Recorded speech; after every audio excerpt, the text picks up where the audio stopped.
आप जानते हैं कि वज़ीर-ए-आज़म इमरान खान साहब जो हैं उन्होंने चीनी का जो मामला है इस पर बड़ी संजीदगी के साथ कई दफ़ा फ़ैसले किए हैं, कई दफ़ा कोशिश की है कि इसकी कीमत को कंट्रोल किया जाए। इस पे कमीशन भी बनाया उन्होंने, लेकिन चीनी की कीमत जो है वो कभी कम होती है फिर बढ़ जाती है। आजकल फिर चीनी जो है वो मुकर्रर नरखों से ज़्यादा कीमत पर बिक रही है। क्या इसकी वजह है? और utility store corporation of Pakistan जो है इसके ज़रिया हुकूमत महंगाई पर काबू पाने में कितनी नाकाम है? तो इस पर हम बात करेंगे वफाकी वज़ीर सनअत व पैदावार हमाद अज़हर साहब से।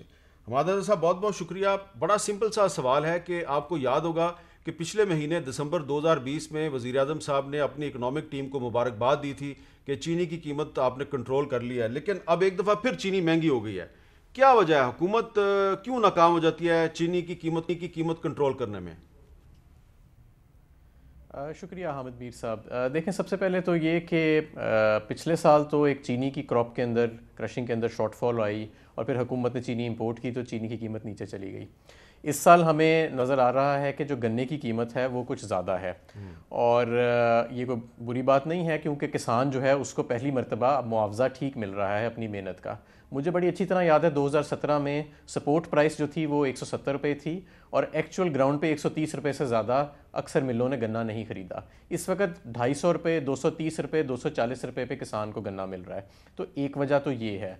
दूसरा ये कि हमने सेल्स टैक्स की इन्फोर्समेंट को बेहतर किया है। पहले ये होता था कि बहुत ज़्यादा चीनी ऑफ बुक बिकती थी, यानी सेल्स टैक्स उस पर नहीं दिया जाता था। अब हमने कानून को सख्ती से नोटिफाई किया है। पिछले साल से इस साल काफ़ी ज़्यादा सेल्स टैक्स की कलेक्शन भी बढ़ी हुई है शुगर सेक्टर से, तो उसका भी एक असर ऊपर आ रहा है। लेकिन हम इसके ऊपर करने ये जा रहे हैं कि इस साल हम इंशाल्लाह ताला वक्त से पहले चीनी इंपोर्ट करेंगे और इसको कीमत को नीचे लेके जाएंगे। ये चीनी की कीमत अभी चंद माह पहले 98 रुपीज़, तकरीबन 100 रुपये KG एक्स मिल रेट हो गया था। इस वक्त तकरीबन 83 रुपये किलो के करीब है।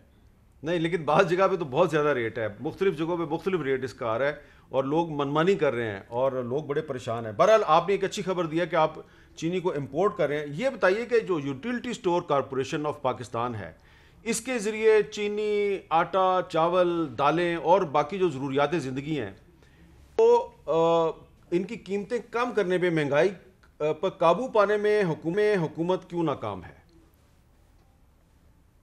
देखें, यूटिलिटी स्टोर्स जो है वो आपका जो पूरा लैंडस्केप है रिटेल का, उसमें एक आप समझ लें 4 या 5% हिस्सा सिर्फ रखता है। सिर्फ 4,000 स्टोर्स हैं आपके जहाँ पे पूरे पाकिस्तान में यूटिलिटी स्टोर्स के जो मौजूद हैं।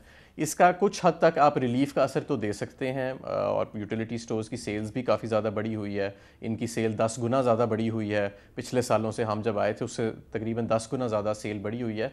लेकिन इनका जो फुटप्रिंट है ज़मीन के ऊपर वो एक महदूद है, वो सिर्फ 4,000 स्टोर्स की हद तक है। ज़्यादा जो कीमतों के अंदर बेहतरी आती है वो दो ही तरीक़ों से आती है, या डिमांड एंड सप्लाई से अगर उसमें बेहतरी आए, या जो सूबाई हुकूमतों के पास मैकेनिज़म्स हैं प्राइस कंट्रोल के, वो ज़्यादा मौसर हो सकते हैं। और कुछ यूटिलिटी स्टोर्स जो 4-5% हिस्सा उसका रिटेल के अंदर होता है ज़रूरी अशिया के, वो अपना रोल अदा करता है। अच्छा हमाद साहब, ये यूटिलिटी स्टोर कॉरपोरेशन आपकी इंडस्ट्रीज़ एंड प्रोडक्शन मिनिस्ट्री के अंडर आती है। इसमें कुछ दिन पहले जो है वो जो MD साहब हैं उन्होंने चेयरमैन पर बड़े इल्ज़ामात लगा दिए थे, तो क्या उसकी कोई इंक्वायरी हुई थी? जी, देखें, ये बदकिस्मती से कुछ 6-7 माह पहले MD साहब और चेयरमैन साहब के ताल्लुकात आपस में ख़राब हो गए। MD साहब ने चेयरमैन पे इल्ज़ामात लगाए, चेयरमैन ने MD पे इल्ज़ामात लगाए। हमने फिर इसकी एक डिपार्टमेंटल इंक्वायरी की, लेकिन उसमें जो इन्होंने एक दूसरे पे फाइनेंशियल इल्ज़ामात लगाए थे वो तो साबित नहीं हो सके। लेकिन ये हमें कुछ रूल्स की वायलेशन ज़रूर मिली और हमें ये भी महसूस हुआ कि बहुत ज़्यादा कशीदगी का आलम था और हॉस्टिलिटी थी दोनों फरीकों के दरमियान। तो हमने यूटिलिटी स्टोर्स का जो बोर्ड है उसको डिसॉल्व कर दिया है और अब एक नया फ़िलहाल आरजी बोर्ड जिसे सेक्रेटरी इंडस्ट्रीज़ हेड करते हैं वो मौजूद है।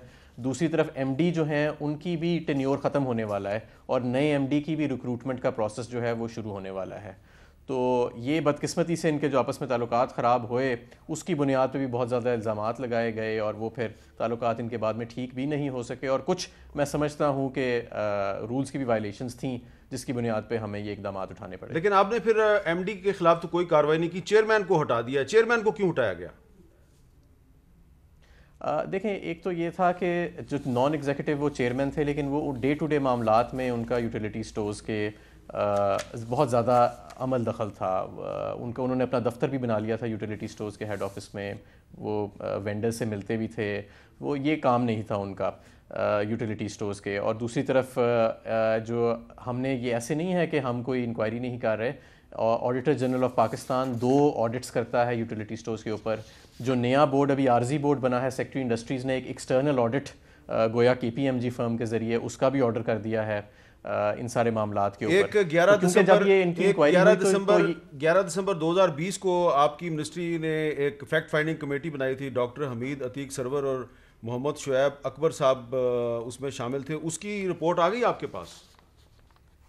जी, रिपोर्ट आ गई और उसी की बुनियाद पे मैं आपको कह रहा हूँ ना कि जो फाइनेंशियल इल्ज़ामात लगे थे वो तो ये दोनों कोई सबूत नहीं पेश कर सके एक दूसरे के खिलाफ जिससे वो साबित हुए, लेकिन रूल्स की वायलेशन ज़रूर थी। और रोज़मर्रा के जो अमूर है मैनेजमेंट के, उसके अंदर हमें नज़र आया कि चेयरमैन जो बोर्ड के थे उनकी अमल दखल काफ़ी ज़्यादा थी और कशीदगी बहुत ज़्यादा थी जो सामने नज़र आई, जिसकी बुनियाद पे इदारे को नुकसान पहुँच रहा था। अच्छा हमाद साहब, ये तो बात होगी ना MD और चेयरमैन ने जो एक दूसरे पे इल्ज़ाम लगाए थे, लेकिन 31 दिसंबर 2020 को जो 8 सफ़ों पर मुश्तमिल एक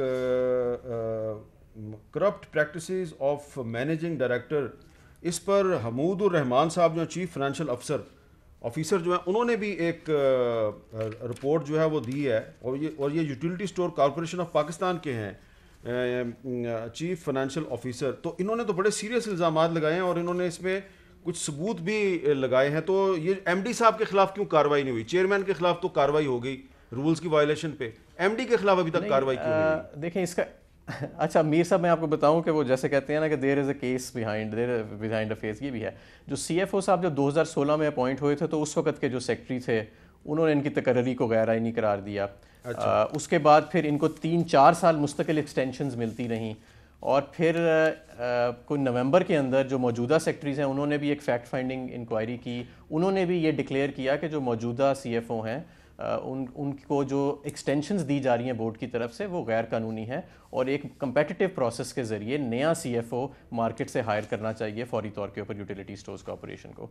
तो ये लेटर लिखने से 1 महीना पहले ये फैसला दिया गया मिनिस्ट्री की तरफ से कि एक नया CFO हायर किया जाए और ये बार बार एक ही शख्स को तकर्री देना जिसकी पहले से ही अपॉइंटमेंट जो है उसके ऊपर सवाल उठे हैं। लेकिन मेरी बात सुने ना, आपको नहीं लगता कि बड़ा सीरियस मामला है कि पहले MD ने चेयरमैन पे इल्ज़ाम लगाए, चेयरमैन ने MD पे इल्ज़ाम लगाए, फिर CFO ने MD पे इल्ज़ाम लगाए? तो ये यूटिलिटी स्टोर कॉर्पोरेशन के अंदर क्या हो रहा है? देखें यही तो इसीलिए तो हमें जो बोर्ड है उसको डिसॉल्व करना पड़ा और MD की भी, क्योंकि टेन्योर ख़त्म होने वाली है तो MD की नई रिक्रूटमेंट प्रोसेस हम चाहते हैं एक नए बोर्ड के ज़रिए हो। और अब हम एक ऑडिट भी हम करवा रहे हैं। बोर्ड जो नया बोर्ड बना है सेक्रेटरी इंडस्ट्रीज़ की सदारत के अंदर, उसने एक एक्सटर्नल ऑडिट भी कर दिया है। तो अगर कोई ऐसी चीज़ होएगी तो वो ऑडिट के सामने आ जाएगी।